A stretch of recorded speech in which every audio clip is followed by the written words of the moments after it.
नमस्कार, आप देख रहे हैं उत्कर्ष पत्रिका मेरे साथ और मैं हूं अनुराग मिश्रा। आज हम जिस शख्सियत से, जिस व्यक्तित्व से बात करने वाले हैं, आज हम जिनका इंटरव्यू करने वाले हैं, वह पूरी तरह से सामाजिक कार्यों में हमेशा संलिप्त रहते हैं। सामाजिक कार्य करते हुए वह हमेशा सरकार से और सत्ता से सवाल भी करते हैं। सामाजिक कार्यों में करने के साथ ही साथ वो ऐसे तमाम सारे ऐसे कार्य करते हैं जो देश और समाज को आगे लेके जा सकता है। ऐसे में हम जिनकी बात करेंगे उनको किसी पहचान की ज़रूरत नहीं है। उन्होंने राजनीति की पारी से शुरुआत इसलिए की थी ताकि वह सामाजिक कार्य कर सकें और लोग का जन कल्याण कार्य कर सकें। जी, हम बात करेंगे राजेश प्रताप राव और बंटी राव। अगर आप कुशीनगर के निवासी हैं और पूर्वांचल में रहने वाले हैं तो यदि आप आते हैं किसी सांस्कृतिक कार्य में या किसी सामाजिक कार्य में तो आप यह नाम और यह चेहरा ज़रूर पाएंगे, क्योंकि अगर किसी सामाजिक स्तर की बात होती है तो यह चेहरा, यह नाम सबसे पहले आगे होता है। तो सबसे पहले तो सर आपका स्वागत करेंगे और सबसे पहला सवाल हम ये पूछना चाहेंगे कि आपको राजनीति करनी थी इसलिए आप यहाँ आए या सामाजिक कार्यों करने में आपको मन लगता है इसलिए राजनीति में आए? देखिए, राजनीति में आए नहीं, सामाजिक काम करते हुए राजनीति की तरफ आगे बढ़ गए। और मैं राजनीति में आने वाली सभी नौजवान साथियों से ये हमेशा कहता हूँ कि राजनीति निकलती है समाज सेवा के पेट से, समाज सेवा के गर्भ से। तो मैं हमेशा जो भी नौजवान राजनीति करने की तरफ आगे बढ़ता है उससे ये हमेशा राय देता हूँ कि आप पहले सामाजिक काम करो। सामाजिक काम करते रहोगे तो अपने आप कहीं ना कहीं राजनीतिक परिदृश्य में आप आ जाओगे। इसलिए हमेशा से समाज सेवा करिए, राजनीति सेकेंडरी है, पहला काम समाज सेवा है। तो आपकी दिनचर्या में तमाम सारे ऐसे कार्यक्रम होते हैं या तमाम सारे ऐसे कार्य होते हैं जिसको सोशल मीडिया के माध्यम से दिखा सकता है या देखा जाता है। आप लगभग हर सामाजिक कार्य में लगभग हर जगह पहुंचने की कोशिश करते हैं। तो क्या ये एक जन भावना से जुड़ने का प्रयास करते हैं या सिर्फ एक राजनीतिक स्टंट है ये? नहीं, देखिए, स्टंट अगर करना होता तो स्टंट तो लोग चुनाव के समय करते ही रहते हैं। वो उनके जीवन शैली में रचता बसता नहीं। स्टंट जो है वो ज़रूरत पे आगे आता है। जैसे हमें किसी पद की ज़रूरत हो तो हम तमाम स्टंट करते हैं, लेकिन जिनके अंतरात्मा में, जिनके मन मस्तिष्क में, जिनके जीवन शैली में सामाजिक काम है, उनको किसी राजनीति की ज़रूरत नहीं पड़ती है। वो हमेशा उसी काम में लगे रहते हैं। तो स्टंट नहीं है, ये केवल सेवा है। चलिए ठीक है, ये हमारा सवाल था। अब सबसे महत्वपूर्ण बात हम जिनकी बात करने जा रहे हैं, वर्तमान सरकार, वर्तमान भाजपा सरकार जो है केंद्र में और राज्य में दोनों जगह है। क्या आपको लगता है कि वर्तमान सरकार जनता के हिसाब से फिट बैठती है, चाहे वो राज्य हो या केंद्र हो? मुझे नहीं लगता है। देखिए, जनता के हिसाब से फिट बैठने का अगर सवाल होता तो आज तमाम मुद्दे, एक मुद्दा पे ही अगर बात किया जाए तो निश्चित तौर पे वो बेईमानी होगा। तमाम मुद्दे, जिस मुद्दे पे सरकार को जनता के लिए काम करना चाहिए था, उस मुद्दों से सरकार भटक गई है। भटका कहा जाए या मनमानी कहा जाए या डिक्टेटरशिप कहा जाए, जिन शब्दों में भी कह सकते हैं आप कह सकते हैं, लेकिन निश्चित तौर पर सरकार उस रास्ते से भटक गई है जहां काम होना चाहिए हिंदुस्तान के अंदर। आज देखिए, आर्थिक स्थिति में हम बांग्लादेश से भी पीछे जा रहे हैं। हमारी आर्थिक ग्रोथ क्या है, यह किसी से छुपा नहीं है। महंगाई चरम पे है। निचले तबके के भ्रष्टाचार को आप, जहां तक मैं सवाल उठाऊंगा जिससे आम आदमी परेशान रहता है, उस निचले स्तर के भ्रष्टाचार का इतना बोलबाला है। आपको एक छोटा सा अपना थाने में मुकदमा दर्ज कराना है तो बिना रुपए के नहीं हो सकता है, चाहे आप कितने भी बड़े पीड़ित हों। तो भ्रष्टाचार, महंगाई, रोजगार का आलम यह है कि 48 साल के भी सबसे चरम पे बेरोजगारी का दर पहुंच गया है। आज नौजवान, चाहे वह टेक्निकल हो या नॉन टेक्निकल नौजवान हो, चाहे वो बीए, एमए, इंटर पास नौजवान हो, चाहे वो आईआईटी किया हुआ, चाहे आईटीआई किया हुआ, चाहे वह पॉलिटेक्निक किया हुआ, चाहे वह इंजीनियरिंग किया हुआ, चाहे एमबीए किया हुआ, चाहे एमसीए किया हुआ, चाहे बीसीए किया हुआ, चाहे बीबीए किया हुआ, वह टेक्निकल नौजवान भी आज बेरोजगारी का मार जबरदस्त झेल रहा है। इसलिए रोजगार की स्थिति, स्वास्थ्य की स्थिति देख लीजिए। आज दुनिया कोरोना महामारी से जूझ रही है, लेकिन हमें कोरोना से लड़ना कैसे? कोरोना का दूसरा वेव आ गया, 72,000 73,000 रोज़ मरीज आ रहे हैं। हम दुनिया में अभी कुछ दिन पहले ये दिखाने का प्रयास कर रहे थे कि हमने बना लिया है, कोरोना का वैक्सीन बना लिया है, हम तो अब विश्व जीत गए। लेकिन उस वैक्सीन का असर क्या हुआ? वो वैक्सीन बनने के बावजूद आज 72-73,000 मरीज आ रहे हैं। तो निश्चित तौर पे हर मुद्दे पे यह सरकार फेल है, कहीं भी यह सरकार सफल नहीं है।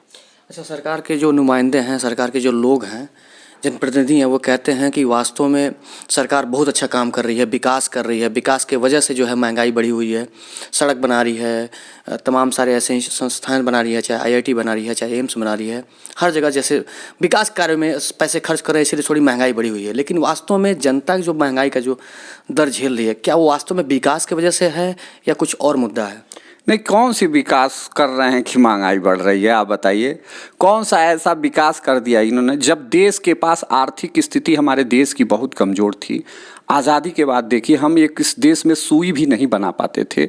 हमारी आर्थिक स्थिति इतनी नहीं थी कि हम बड़े बड़े कल कारखानों का निर्माण कर सकें। उन परिस्थितियों में हमने नवरत्न कंपनियां बनाया, हमने ओएनजीसी बनाया, हमने एम्स बनाया, हमने मतलब देश की सरकारों ने, हमने की बात मतलब देश की विभिन्न सरकारों ने बड़ी बड़ी नवरत्न कंपनियां बनाई, जिसको आज ये बेच रहे हैं। आज इतना बड़ा रेलवे का इंफ्रास्ट्रक्चर इस देश में खड़ा है। आज हमारा देश बिजली के ऊपर निर्भर है। हमने बड़े बड़े डैम बनाए, हमने बड़े बड़े कल कारखाने बनाए। तो इस देश की सरकारों ने ही तो बनाया और महंगाई को भी मेंटेन रखा।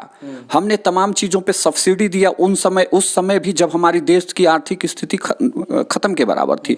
आज सारी चीज़ों से सब्सिडी खत्म किया जा रहा है। जब हम कह रहे हैं कि हम एक महाशक्ति बन चुके हैं, हम एक आर्थिक ताकत बन चुके हैं, तो आज हम सब्सिडी को खत्म कर रहे हैं। और जब देश आर्थिक स्थिति खराब थी देश की, तब हम सब्सिडी देते थे। हम कृषि पे सब्सिडी देते थे, हम खाद पे सब्सिडी देते थे, हम कृषि संबंधित औजारों पे सब्सिडी देते थे, हम ट्रैक्टर ट्रालियों पे सब्सिडी देते थे, हम तमाम उन चीज़ों पे सब्सिडी देते थे जहां से गरीब और आम आदमी का सरोकार होता था।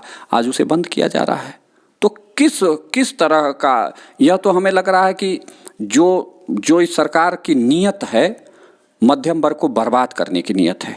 और मध्यम वर्ग ही इस देश की आर्थिक स्थिति का मेरुदंड है।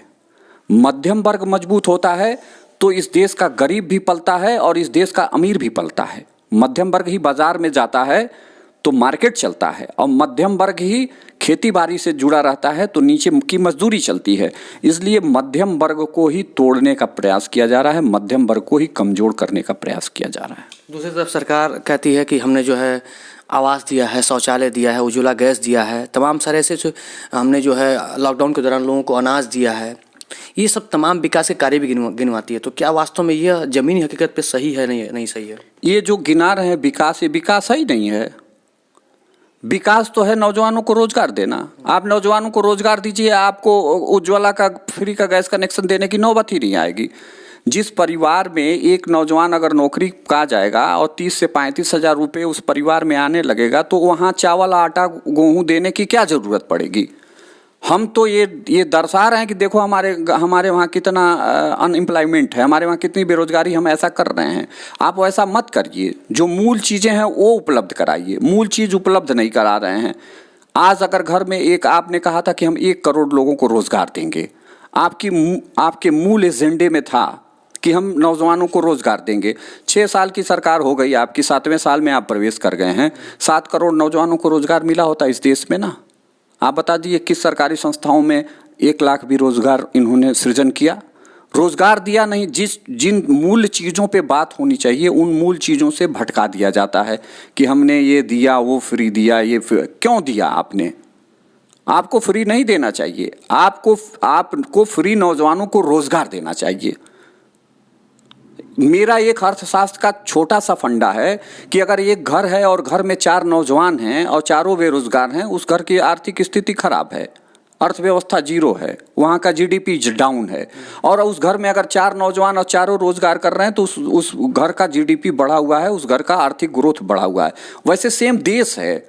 देश में जब नौजवान रोजगार पाएगा, यह अर्थशास्त्र का साधारण सा फंडा है कि 1 करोड़ रोजगार पे 1% की जीडीपी बढ़ती है। आज देश की जीडीपी जो डाउन हो रही है वह नौजवानों के रोजगार न देने के कारण डाउन हो रहा है। अगर हम 6 करोड़ नौजवानों को रोजगार दिए होते 6 साल में तो हमारी जीडीपी आज के डेट में 11.5 से 12% होती। जिस ग्रोथ दर पे दूसरी सरकारों ने इनको देश के गद्दी को सौंपा था, अगर वहाँ से ये 6 करोड़ रोजगार दिए होते तो आज हमारी जीडीपी अमेरिका और जापान के इक्विवेलेंट होती, बराबरी में होती। लेकिन हमने रोजगार नहीं दिया, हमारी जीडीपी ड्रम से नीचे चली गई। आज जितना बड़ा फौज है, यही मोदी जी कहते थे कि हमारे वहाँ नौजवानों की फौज है, हम उसका उपयोग करेंगे। कहाँ उसका उपयोग किया मोदी जी ने 6 सालों में? आज गए हैं पश्चिम बंगाल में तो कह रहे हैं कि हम सोनार बंगला बनाएंगे। आपने सोनार हिंदुस्तान क्यों नहीं बनाने की बात सोची? आप 6 साल से हिंदुस्तान की गद्दी पर बैठे हुए हैं और आप कहते थे कि हम हिंदुस्तान को गुजरात मॉडल पे खड़े कर देंगे। वह कौन सा गुजरात मॉडल का सपना था आपके अंदर, जो सपना आपने पश्चिम बंगाल में क्रियान्वित नहीं कर पाया? इसको आपको अपने मंचों से रखना चाहिए था, लेकिन आपने अपने मंचों से यह बताने का काम नहीं किया कि 6 साल से हम हिंदुस्तान की सरकार में हैं, हम सोनार हिंदुस्तान क्यों नहीं बना पाए? हम सोनार बंगला बनाने की कभी बात करते हैं, कभी हम सोनार पंजाब बनाने की बात करते हैं, हम कभी सोनार उत्तर प्रदेश बनाने की बात करते हैं, लेकिन 6 साल से हिंदुस्तान की गद्दी पर बैठे हुए हैं, सोनार हिंदुस्तान बनाने की बात क्यों नहीं करते हैं? यह मूल सवाल है आज इस देश में। और सबसे बड़ा सवाल ये भी है कि जब लोकतंत्र की बात की जाती है तो सत्ताधारी सरकारें कहती हैं कि लोकतंत्र में विपक्ष है ही नहीं है। तो क्या वास्तव में ये अभी वर्तमान की बात की जाए तो विपक्ष है कि नहीं है? क्योंकि विपक्ष नहीं होने से सवाल सरकार के खिलाफ करना या सरकार के ऐसे मामलों में सवाल नहीं खड़े हो पाना, यह भी एक लोकतंत्र की कमजोरी नज़र आती है। देखिए, संपूर्ण रूप से विपक्ष है हिंदुस्तान के अंदर। हाँ, ये है कि विपक्ष की बातों को सरकार के दबाव में जो दिखाना चाहिए वह दिखाया नहीं जा रहा है, उसको दबाया जा रहा है। विपक्ष को कैसे आप ये बताइए, इसी देश में विपक्ष था जब कांग्रेस की सरकार थी, और जब जन लोकपाल का आंदोलन हुआ तो दिन भर टीवी पे वही जन लोकपाल का आंदोलन चलाया जाता था। लेकिन इसी सरकार में आज 150 दिन हो गया, पूरे देश का किसान दिल्ली के विभिन्न बॉर्डरों पे बैठा हुआ है। आज टीवी चैनलों के समाचार चैनलों से गायब है वह समाचार। बहुत ही व्यवस्थित सुव्यवस्थित तरीके से विपक्ष की बातों को दबाने का प्रयास किया जा रहा है। आज पूरे हिंदुस्तान में, उत्तर प्रदेश की जहां मैं बात करूं, धारा 144 लागू कर दिया गया है, महामारी अधिनियम कानून लागू कर दिया गया केवल विपक्ष के ऊपर। भारतीय जनता पार्टी के लोग बड़ा से बड़ा कार्यक्रम करें, कोई उनके ऊपर इस अधिनियम का, महामारी अधिनियम का धारा लागू नहीं होता है।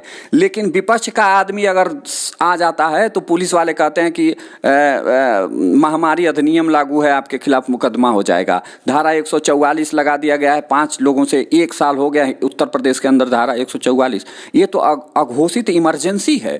इमरजेंसी में भी तो यही होता था कि विपक्ष को दबा दिया जाए और एक आदमी अपनी बात करता रहे, यही हो रहा है। इस बात को आप स्वीकारते हैं कि विपक्ष वास्तव में इसमें कमजोर है? विपक्ष बिल्कुल कमजोर नहीं है। विपक्ष कमजोर नहीं है, विपक्ष की आवाज़ को प्रमुखता से लाया नहीं जा रहा है सामने। जैसे पहले विपक्ष की आवाज़ को प्रमुखता से लाया जाता था, उस तरह से विपक्ष की आवाज़ को, और दूसरी चीज़, तब की सरकार भी विपक्ष की सुनती थी। अब तो विपक्ष अगर बोलता है किसी मुद्दे पे तो उसको आतंकवादी घोषित कर दिया जाता है, उसको टेररिस्ट कहा जाता है, उसको भारत विरोधी कहा जाता है, उसको ये कहा जाता है कि ये पाकिस्तान परस्त हैं लोग, या ये भाषा बोल रहे हैं। इसलिए विपक्ष, लोकतंत्र में अगर सत्ता पक्ष की ज़रूरत है तो विपक्ष की भी ज़रूरत है। डॉक्टर राम मनोहर लोहिया ने कहा था कि जब सड़क सूना हो जाएगा तो संसद आवारा हो जाएगा। तो इसलिए विपक्ष की आवाज़ को न दबाया जाए। कोरोना के नाम पर, महामारी के नाम पर, धारा 144 के नाम पर विपक्ष की आवाज़ को दबाया जा रहा है। अब सबसे महत्वपूर्ण सवाल ये रह जाता है कि 22 में चुनाव होने वाले हैं उत्तर प्रदेश में, विधानसभा के।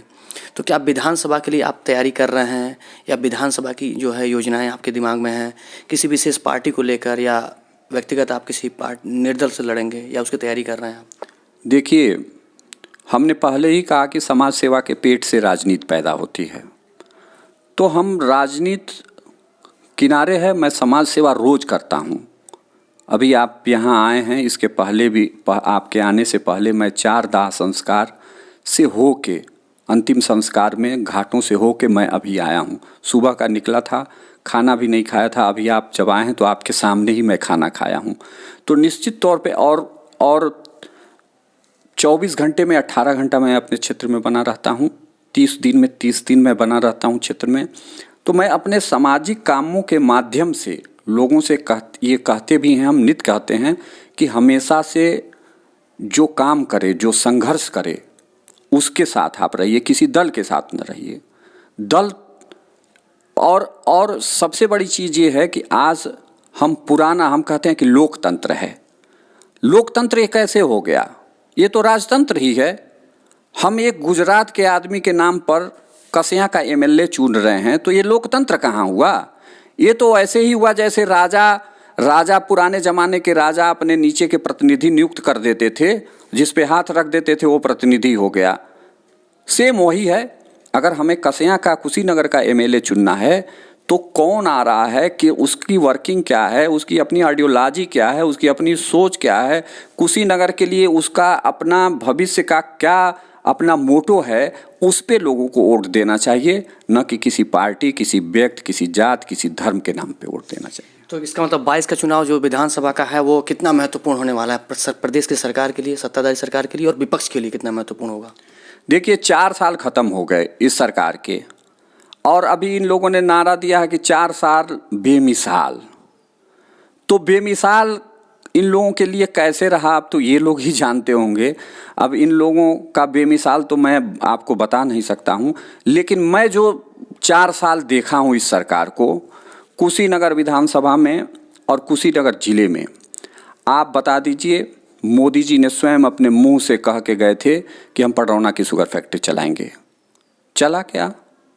किस बेमिसाल की बात आप करते हैं? अपने मुंह से इन लोगों ने कहा कि हम मेडिकल कॉलेज बनाएंगे। क्या बन गया मेडिकल कॉलेज? 4 साल खत्म होने जा रहे हैं। अपने मुंह से इन्होंने कहा, उसी घोषणा हो गई है। घोषणा हो गई है। घोषणा तो होती रहती है, मैं घोषणा की बात नहीं करता हूँ, मैं जमीन धरातली सत्यता की बात करता हूँ। आप मेडिकल कॉलेज बना नहीं, घोषणा हो गई। एयरपोर्ट आप देख लीजिए, डेट पर डेट। इंटरनेशनल एयरपोर्ट कहते हैं हमने बना दिया। आपने क्या बनाया? मैं आपके टीवी के माध्यम से कहता हूं, जिसने भी किया उसकी बात करनी चाहिए। ये सही है कि वो बहुजन समाज पार्टी की सरकार में उस एयरपोर्ट का जन्म हुआ। मायावती जी मुख्यमंत्री थी, उन्होंने अपने कैबिनेट से पास किया, उसका ज़मीन उपलब्ध कराया, उनकी सरकार चली गई, अखिलेश जी की सरकार बनी, उन्होंने 200 करोड़ रुपया देकर रनवे बनाया और उसका बाउंड्री वाल कराया। उसके बाद 4 साल हो गया, रनवे बाउंड्री वाल बन गया था, इनको बनाना, रनवे बाउंड्री वाल बन गया था और आधा जो है एटीसी बिल्डिंग बन गया था, एयर ट्रैफिक बिल्डिंग आधा बन गया था। इनको आधा से पूरा एयर ट्रैफिक बिल्डिंग बनाना था और मेन सड़क से जोड़ना था और एक जहाज उतारना था। इसमें 4 साल खत्म हो गए, रोज डेट आ रहा है। कह रहे हैं कोरोना आ गया। आपने कोरोना काल में वंदे भारत योजना के अंतर्गत आप जहाज उतारे, 2 जहाज यहाँ भी वंदे भारत योजना का उतार दिए होते, हम लोग मान लेते कि एयरपोर्ट चालू हो गया। लेकिन केवल डेट पे डेट एयरपोर्ट बना नहीं। सड़कों की स्थिति कहते थे कि गड्ढा मुक्त हो जाएगा। आप बताइए, ये आए उसी साल का है कि उत्तर प्रदेश की हर सड़क गड्ढा मुक्त होगी। आप अपने ज़िले में बता दीजिए, मैं कितनी सड़कों का, अभी यहीं से चले जाइए, यहाँ से कुशीनगर विधानसभा का पहला चौराहा जो है, आप बनवारी टोला, उसी बनवारी टोला से आप चले जाइए गोपाल टोला, देख लीजिए सड़क। आप गोपाल टोला से अपरूप टोला चले जाइए, देख लीजिए पिच सड़क। अपरूप टोला से आप सीताराम टोला चले जाइए, देख लीजिए पिच सड़क। आप अपरूप टोला से आप कुड़वा दिलीप नगर की तरफ चले जाइए, रोड ही नहीं है, सड़क ही नहीं है। तो बात कर देना और काम कर देना में अंतर है। इंफ्रास्ट्रक्चर आप बताइए, हमारे वहाँ रोजगार हर जिले में, हर पश्चिम उत्तर प्रदेश में आप चले जाइए, हर जिले में आपको उस जिले का कोई ना कोई रोजगार आपको मिलेगा। आप कानपुर चले जाइए, कानपुर का रोजगार है, चमड़ा का रोजगार है। आप बता दीजिए कुशीनगर जिले में कोई भी स्मॉल स्केल इंडस्ट्री हर जिले में स्थापित होती है। कुशीनगर जिले में 4 साल में इन लोगों ने स्मॉल स्केल इंडस्ट्री नहीं स्थापित कर पाया। अगर इस्तेमाल, मैं एक दिन एक चैनल का इंटरव्यू सुन रहा था, किसी आदमी ने कहा कि गन्ना पेरने से मतलब है चीनी मिल बंद हो जाए, इससे क्या मतलब है। शायद वो शख्स एक्सीडेंटली पॉलिटिक्स में आए थे। उनको ये नहीं पता है कि एक शुगर फैक्ट्री केवल गन्ना ही नहीं पेरती है। एक शुगर फैक्ट्री जब बनती है, एक शुगर फैक्ट्री अगर चालू होती है तो वहाँ पूरा का पूरा शहर और कस्बा बस जाता है। आप चले जाइए, भटनी उजड़ गया, आप बैतालपुर चले जाइए उजड़ गया, आप गौरी बाजार चले जाइए उधर उजड़ गया, आप चले जाइए आप आपका रामकोला की इधर की शुगर फैक्ट्री जो बंद हो गई वो जाके देखिए क्या स्थिति है। आप चले जाइए लक्ष्मीगंज, जाके देखिए उजड़ गया लक्ष्मीगंज शहर, बसा बसाया शहर उजड़ गया। तो केवल शुगर फैक्ट्री बनने से वो गन्ना ही नहीं पेरता है, वह कम से कम 10,000 ऐसे लोगों को रोजगार देता है जो वहाँ पान की दुकान करके, वहाँ किराना की दुकान करके, वहाँ कपड़े की दुकान करके, वहाँ 4,000 अगर लोग फैक्ट्री से रोजगार पाते हैं तो 4-5 हज़ार लोग फैक्ट्री के बाहर भी रोजगार पाते हैं। इसलिए शुगर फैक्ट्री के बंद होने का मतलब कि 10,000 लोगों का एक फैक्ट्री से रोजगार खत्म होना। और इस जिले में और देवरिया और कुशीनगर जिला मिला के 8 शुगर फैक्ट्रियां बन गई, 80,000 लोगों का रोजगार छीन लिया गया। नया कोई इंडस्ट्री आपने लगाया नहीं, पुराने बंद हो गए। तो इसलिए रोजगार के मामले में भी ये जिला फिसड्डी रहा। तो 4 साल इन लोगों का बिल्कुल बेकार रहा, बेहाल रहा। तमाम सारे आरोप इन्होंने लगाए हैं और सरकार के ऊपर इन्होंने तमाम सारे ऐसी बातें बताई कि ये जो 4 साल थे उत्तर प्रदेश सरकार के, वो किस प्रकार से रहे और वास्तव में जनता किस तरह की समस्याओं से जूझ रही है। तमाम सारे आरोप ये हमारे चैनल के माध्यम से लगाए हैं। ये थे राजेश प्रताप राव बंटी राव, जनपद कुशीनगर देवरिया के ये जाने माने चेहरे हैं, सामाजिक कार्य करते हैं, लोगों से मिलते हैं और अपनी बातों से, अपनी छवि से समाज में बने रहते हैं। ऐसे ही खबर जबरदस्त इंटरव्यू के लिए हमारे साथ बने रहिए उत्कर्ष पत्रिका में। मैं हूं अनुराग मिश्रा, शुक्रिया।